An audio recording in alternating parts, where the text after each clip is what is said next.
भौजी बोला मुँह लटकैलू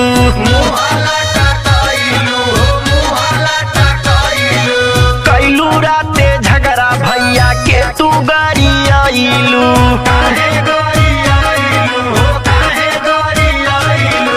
काहे खाती भौजी बोला मुँह लटकैलू कैलू राते झगड़ा भैया के तू गरियालू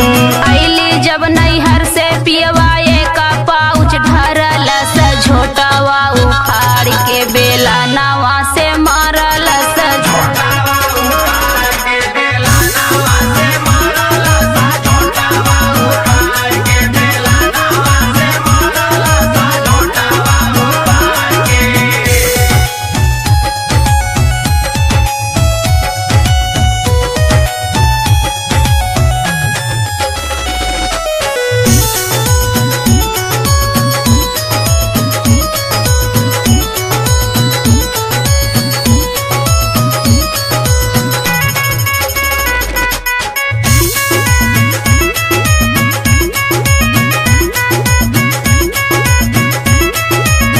खाना उदास हम उनके समझाइबे